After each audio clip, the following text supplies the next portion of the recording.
बिस्मिल्लाहिर्रहमानिर्रहीम। अस्सलाम वालेकुम दोस्तों, मेरा नाम है डॉक्टर नुमान अहमद और आप देख रहे हैं मेरा YouTube channel homeopathy with doctor Numan Ahmad. तो दोस्तों, आज के हम इस वीडियो में बातचीत करेंगे R41 ड्रॉप्स के बारे में, जिन्हें लेक ऑफ फैटेलिटी ड्रॉप्स माना जाता है और मर्दाना कमज़ोरी जैसे लफ्ज़ों का इस्तेमाल किया जाता है, उसके लिए ये इस्तेमाल होती है। तो हम 3 बातों पर दोस्तों इस वीडियो में फ़ोकस करेंगे। नंबर 1, R41 की डोजेज क्या होनी चाहिए। नंबर 2, R41 के साथ कौन कौन सी एक्सरसाइजेज की जाएँ जिससे हमें बेहतर रिजल्ट्स मिलें। और नंबर 3 पे हम दोस्तों ये देखेंगे कि R41 जो है ये कितनी इफ़ेक्टिव मेडिसिन है और ये कितनी असरदार मेडिसिन है और इसके अच्छे रिजल्ट्स लेने के लिए हम और क्या कर सकते हैं। तो चलिए दोस्तों, शुरू करते हैं। अगर आपको मेरी वीडियो अच्छी लगती है तो आप मेरी वीडियो के लिए थंब अप करें। अगर मेरी बात समझ में आए तो मेरे चैनल को सब्सक्राइब करें, लाइक करें और शेयर करें, क्योंकि आपके शेयर से कई दोस्तों का भला हो सकता है। तो चलिए दोस्तों, शुरू करते हैं।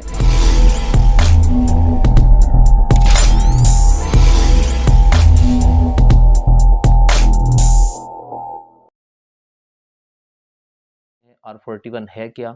R41 दोस्तों डॉक्टर रेकवेक की बनाई हुई एक कम्बिनेशन मेडिसिन है, जिसे लेक ऑफ फैटेलिटी के लिए यूज़ किया जाता है। नाइटफॉल जैसी परेशानियों, स्पर्मेटोरिया जिसे हम कहते हैं, प्रीमेच्योर एजैकुलेशन के लिए इसे इस्तेमाल किया जाता है। इसके अलावा लो लिबिडो के लिए इसे इस्तेमाल किया जाता है, सेक्सुअल डिज़ायर का कम हो जाना। इसी तरह दोस्तों, जो सूरत इंज़ाल होता है उसके लिए भी इसे इस्तेमाल किया जाता है। बॉडी स्ट्रेंथ अगर कहीं पे कम हो जाती है तो बॉडी स्ट्रेंथ को मेंटेन करने के लिए भी इस मेडिसिन्स का बड़े अच्छे से इस्तेमाल किया जाता है। ये कम्बिनेशन मेडिसिन है। इस कम्बिनेशन मेडिसिन के दोस्तों बहुत ही अच्छे रिज़ल्ट्स हैं, बहुत ही फ़ायदा देती है। और इसको हम इस्तेमाल कैसे करें और इसमें कौन-कौन सी मेडिसिन्स जो हैं वो डलती हैं, हम चर्चा करते हैं उन मेडिसिन्स की। तो सबसे पहली जो मेडिसिन इसमें इस्तेमाल की जाती है उसका नाम है एसिड फ़ॉस। एसिड फ़ॉस दोस्तों बहुत ही अच्छी मेडिसिन है, अंदरूनी कमज़ोरियों को दूर करने के लिए, अंदरूनी कमज़ोरियों के लिए जिसमें हमारे मसल्स की वीकनेस आ जाती है, हमारी जिनसी कमज़ोरी आ जाती है या और कई तरह की हमारी बॉडीज़ के अंदर वीकनेस होती हैं, उन सारी की सारी वीकनेस को दूर करने के लिए ये मेडिसिन दोस्तों बहुत ही इफ़ेक्टिव है और ये कम्बिनेशन की फॉर्म में इसमें डली हुई होती है एसिड फ़ॉस। एसिड फ़ॉस के बाद दोस्तों जो अगली मेडिसिन है उसका नाम है एग्नेस कास्टस। एग्नेस कास्टस के बारे में हम सब जानते हैं। एग्नेस कास्टस जो है ये बहुत ही अच्छा वर्क करती है। मैंने और भी एक मेल सेक्सुअल वीकनेस के बारे में एक वीडियो बनाई है, टेस्टोस्टेरोन जिसमें हम इंक्रीज़ करने के लिए, बूस्ट करने के लिए इस्तेमाल करते हैं। उस मेडिसिन का एक रिव्यू मैंने दिया है कि मेल सेक्सुअल डिसऑर्डर को कैसे ठीक किया जाए। उसकी वीडियो का लिंक मैं डिस्क्रिप्शन में दे दूँगा। अगर आप देखना चाहते हैं तो आप उस वीडियो को वॉच कर सकते हैं, जिसमें एग्नेस कास्टस को एक बेहतरीन मेडिसिन के तौर पर बताया गया है। तो एग्नेस कास्टस दोस्तों जो है ये न्यूरोस्थीनिया के लिए, नर्वस वीकनेस के लिए और हमारे नर्व्स के अंदर जो कमज़ोरी आ जाती है उस नर्व की कमज़ोरी को इस मेडिसिन से हम अच्छे से दूर कर सकते हैं। और इसी के साथ दोस्तों जो मास्टरबेशन के बैड इफ़ेक्ट्स होते हैं, लो लिबिडो होता है, सेक्सुअल डिज़ायर कम हो जाती है, हमें सेक्स करने की जो है वो ख्वाहिश पैदा नहीं होती, तो उसके लिए दोस्तों ये बहुत ही अच्छा वर्क करती है। नंबर 3 पे दोस्तों जो मेडिसिन है उसे हम डायबियाना कहते हैं। डायबियाना दोस्तों मेडिकल साइंस में होम्योपैथी के अलावा भी इसके रिज़ल्ट्स देखे गए हैं। ये बहुत ही अच्छा वर्क करती है। मेडिकल साइंस में ये जिनसी अवारस जो होते हैं, मेल सेक्सुअल डिसऑर्डर्स को दूर करने के लिए इस मेडिसिन को दोस्तों बड़े अच्छे तरीके से इस्तेमाल किया जा सकता है। पॉलीक्रिस्ट मेडिसिन है अगली मेडिसिन जिसका नाम है फास्फोरस। फास्फोरस दोस्तों बहुत ही अच्छा इफ़ेक्ट करती है। जब हमें कमज़ोरी आती है, लेटने को दिल नहीं करता, बाज़-औक़ात हम सेक्सुअल इंटरकोर्स करने के बाद डिस्चार्ज होते हैं, तो डिस्चार्ज होने से फ़ौरी हमें ये लगता है कि हमें बहुत सी नकाहत हो गई है, थकावट हो गई है, सुस्ती हो गई है। हल्का-सा अगर हमें डिस्चार्ज हो जाता है तो उसके बाद भी हमें जो वीकनेस होती है उसके लिए भी दोस्तों फास्फोरस जो है ये बहुत अच्छा वर्क करती है। इसके बाद है दोस्तों सेपिया। सेपिया मेडिसिन जो है ये भी पॉलीक्रेस्ट मेडिसिन के तौर पर जानी जाती है। इसी तरह ये मेडिसिन जो होती है ये इंडिफरेंस के केस में, जब आपका आपके पार्टनर के पास जाने को दिल नहीं करता, आपका दिल करता है कि बस अब लेटे रहें, किसी काम को भी करने को दिल नहीं करता, आपका दिल नहीं करता कि हम मज़ीद सेक्सुअल एक्टिविटीज़ में हिस्सा लें, आप एक जगह पे अपने आप को फ़ोकस करना, मरकूज़ करना बेहतर नहीं समझते, आप अपने पार्टनर से दूर रहते हैं, अपना मूड जो है वो ऑफ रखते हैं, इसके लिए दोस्तों सेपिया बहुत अच्छा वर्क करती है। जो अगली मेडिसिन दोस्तों इसमें इस्तेमाल होती है उस मेडिसिन का नाम है टेस्टीज़। टेस्टीज़ के बारे में पहले भी बता चुका हूँ अपनी एक वीडियो के अंदर, जिसका लिंक मैं डिस्क्रिप्शन में दे दूँगा कि टेस्टोस्टेरोन लेवल को कैसे इंक्रीज़ किया जाए। तो उस मेडिसिन का हवाला मैं उसमें इन डिटेल दे चुका हूँ। ये वो मेडिसिन है जो हमारे टेस्टोस्टेरोन लेवल को इंक्रीज़ करने के लिए बहुत ही इफ़ेक्टिव मेडिसिन है। हमारी बॉडी में टेस्टोस्टेरोन लेवल ही होता है जो हमें सेक्सुअल डिज़ायर और सेक्सुअल एक्टिविटीज़ में हिस्सा लेने में हमारी मदद करता है। तो अगर टेस्टीज़ जो हैं, इस मेडिसिन को इस्तेमाल किया जाए, इस मेडिसिन के इस्तेमाल करने से टेस्टोस्टेरोन लेवल बढ़ जाता है। टेस्टोस्टेरोन लेवल बढ़ने से प्रीमैच्योर एजैकुलेशन जैसे मसाइल, स्पर्मेटोरिया जैसे मसाइल और इरेक्टाइल डिस्फंक्शन जिसमें इरेक्शन नहीं होती, उस जैसे मसाइल को हम ठीक कर सकते हैं।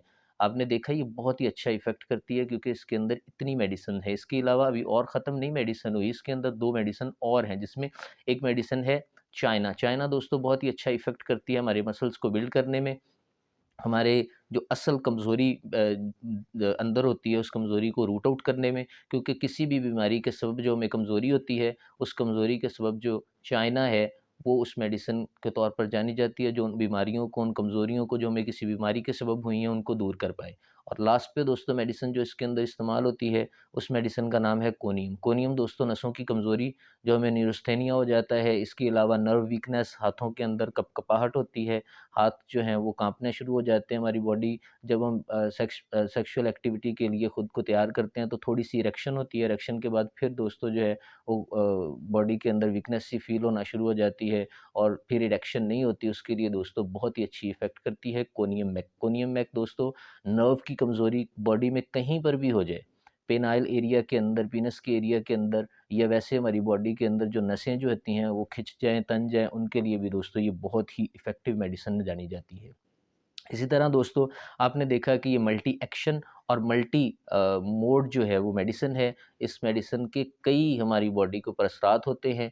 R41 के साथ क्या लें कि ये हमें बेहतर रिज़ल्ट्स देती हैं? R41 के साथ और कौन-सी मेडिसिन ली जाए जिससे हमें बेहतरीन नताइज मिले? तो R41 के साथ दोस्तों पहले नंबर पे तो हमें ये देखना चाहिए कि हमारी सिम्प्टोमेटोलॉजिकल मेडिसिन कौन-सी है। हमें किसी अच्छे करीबी होम्योपैथिक के पास जाना चाहिए, जो डॉक्टर हो, अच्छा डॉक्टर हो, उसके पास जाएँ, उसे अपने सिम्पटम्स दें, सिम्पटम्स देने के बाद असल बीमारी को पकड़े कि आपको इरेक्टाइल डिस्फंक्शन का प्रॉब्लम है, आपको किस चीज़ की बीमारी है, स्पर्मेटोरिया है, प्रीमैच्योर एजैकुलेशन है या कोई और मसला है, तो उस बीमारी को सबसे पहले पकड़ा जाए। उस बीमारी को पकड़ के उसके साथ R41 को अगर यूज़ किया जाएगा तो R41 के असर 4 गुना बढ़ जाएँगे, बल्कि मैं कहता हूँ करोड़ों गुना इसके असर बढ़ जाएँगे। अगर आप सिंपल R41 को लेते रहेंगे ये इफ़ेक्ट तो करेगा लेकिन उतना अच्छा इफ़ेक्ट नहीं करेगा, जितना अच्छा ये आपकी असल बीमारी के साथ वाली मेडिसिन के साथ इफ़ेक्ट करेगा। तो इसलिए दोस्तों अपनी पेशेंट हिस्ट्री जो है वो अच्छे मेडिकल होमियो डॉक्टर को दिखाएँ, अच्छे डॉक्टर को दिखाने के बाद इस मेडिसिन को आप उस मेडिसिन के साथ जो वो डॉक्टर रिकमेंड करे R41 कॉम्बिनेशन को यूज़ करें, इसके आपको इफ़ेक्ट बहुत ज़्यादा मिलेंगे। अब हम बात कर लेते हैं दोस्तों एक्सरसाइज़ेज़ के बारे में और इसकी डाइट इसके साथ कौन-सी ली जाए R41 के साथ। जो एक्सरसाइज़ेज़ हैं दोस्तों उसमें सबसे पहले तो ब्रेन को कूल डाउन करने वाली एक्सरसाइज़ेज़ जो है वो हमें करनी चाहिए। हमारा ब्रेन जो होता है डेली एक्टिविटीज़ से थक जाता है, तो डेली एक्टिविटीज़ से बोर होने से हमारे ब्रेन के अंदर वो साइकोलॉजिकल इश्यूज़ आ जाते हैं। तो उन साइकोलॉजिकल इश्यूज़ को दूर करने के लिए सबसे बेहतरीन हल जो है वो आपकी रिलीजियस इबादत है। जिसे आप इबादत कहते हैं या रिलीजियस प्रैक्टिस कहते हैं या प्रेयर कहते हैं, तो सबसे पहले हमारे इस्लाम में अगर देखा जाए तो वो नमाज़ है।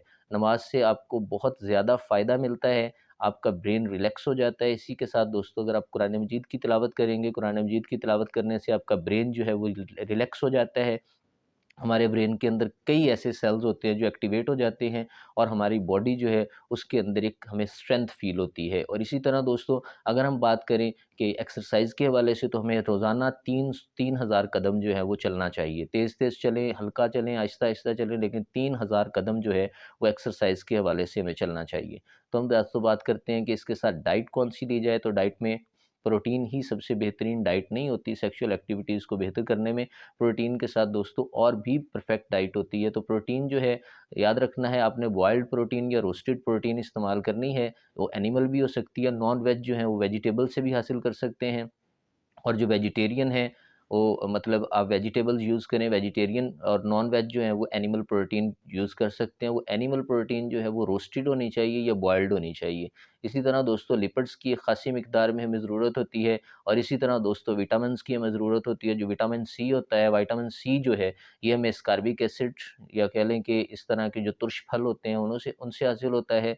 तो अगर हमें डेली बेसिस पे कुछ संतरा मिल जाए या लीमू का रस मिल जाए, या वैसे हम शिकंजबीन की सूरत में, या वैसे हम संतरे को, या वैसे माल्टा जो है, कीनू जो है, फ्रूटर जो है, उसका इस्तेमाल करेंगे तो हमारी बॉडी के अंदर विटामिन सी की कमी नहीं होगी। इसी तरह दोस्तों फाइब्रस डाइट है, फाइब्रस डाइट में एप्पल आ जाता है, पपीता आ जाता है। एप्पल और पपीता जो है वो थोड़ा-थोड़ा मिकदार में लें डेली बेसिस पे। और इसी के साथ दोस्तों हमारे पास जो है वो लास्ट पे हमारे पास ग्रीन लीव्स जो हैं वो होती हैं, ग्रीन वेजिटेबल्स जो हैं, ग्रीन वेजिटेबल में साग आ जाता है, बाथू का साग है, मूली का साग है, वैसे जो साग हम यूज़ करते हैं, गोभी का साग है, बेहतरीन साग होते हैं ग्रीन वेजिटेबल में, जो हमारी लो लिबिडो जैसी और हमारी बॉडी के अंदर सेक्सुअल डिज़ायर को कम होने वाली एक्टिविटीज़ को जो है वो R41 के साथ मिलकर कवर करते हैं। और लास्ट पे दोस्तों में घी अगर मिल जाए, जो मिल्क होती है, डेयरी प्रोडक्ट्स होती हैं, उनमें जो मिल्की प्रोडक्ट्स होती है, मिल्क का जो प्रोडक्ट है वो घी है, उसको इस्तेमाल करना चाहिए डेली। अगर आप एक टेबल स्पून घी जो है वो इस्तेमाल करते हैं,